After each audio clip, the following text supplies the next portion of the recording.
Long ago, in the beautiful kingdom of Yue, lived a ruler named King Goujian. He was a man of great ambition, surrounded by lush green hills and rivers that sparkled like silk. However, his pride often clouded his judgment. Goujian led his kingdom into a fierce war against the neighboring state of Wu, but his forces were overwhelmed. In the smoke of the final battle, Goujian realized that his kingdom was lost and his people were in danger. The victor of the war was King Fuchai of Wu, a man who savored his triumph.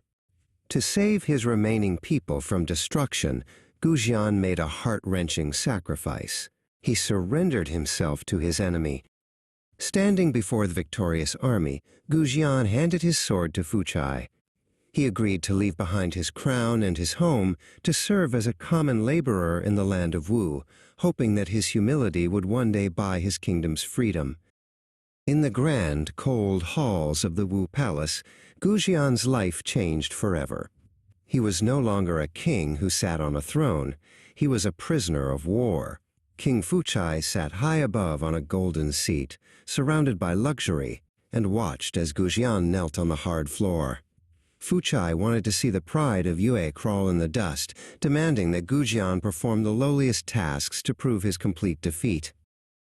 For 3 long years, Goujian lived in a drafty stone stable. His royal robes were replaced by rough gray rags that scratched his skin. He spent his days cleaning the stalls of the royal horses and hauling heavy buckets of water. Though his body grew thin and his hands became calloused, his eyes remained steady. He never complained and never showed a hint of the fire that was still burning deep within his soul. Sometimes Fuchai would ride out through the city to show off his power. He forced Goujian to walk in the mud beside his horse, holding the reins like a common groom. As the people of Wu watched and whispered, Fuchai would laugh, asking Goujian if he missed his palace. Goujian simply kept his head down and walked, counting every step and every insult as a lesson in patience and endurance. Eventually, Fuchai became convinced that Goujian was no longer a threat. "He has the heart of a servant now," Fuchai told his advisors. He granted Goujian permission to return to the kingdom of Yue.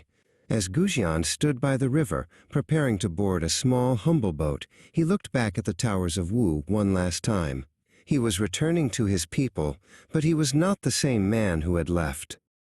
When Goujian arrived home, his subjects wept with joy and offered him a soft bed of feathers and a feast of fine foods.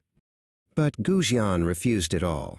He wanted to ensure he would never become soft or forget the sting of his defeat. He cleared a corner of his room and laid down a pile of rough, prickly brushwood. "This shall be my bed," he declared. Every night, the sharp sticks poked at him, keeping him from a comfortable sleep. To further steel his resolve, Goujian hung a bitter animal gall bladder from the ceiling above his bed. Every morning when he woke, and every evening before he slept, he would reach up and taste the bitter liquid. The foul, sharp taste reminded him of the bitterness of his captivity. "Goujian," he would whisper to himself, "have you forgotten the shame of Wu? Do not let your heart grow lazy." Goujian did not spend his days in the palace. Instead, he went out into the countryside to work with his people. He met a hard-working farmer named Lao in the rice paddies. Together, they waded into the mud to plant new crops. Goujian listened to the struggles of the villagers and used his own hands to rebuild the land. He showed his people that their king was willing to suffer and work just as hard as they were. Years of sleeping on brushwood and tasting gall transformed Goujian and his kingdom. Yu became strong, disciplined, and united. When the time finally came to face Fuchai again, Goujian's army was unstoppable because their leader had learned the value of perseverance. Goujian proved that victory does not belong to the swiftest or the proudest, but to those who can endure the most bitter of times and turn them into strength.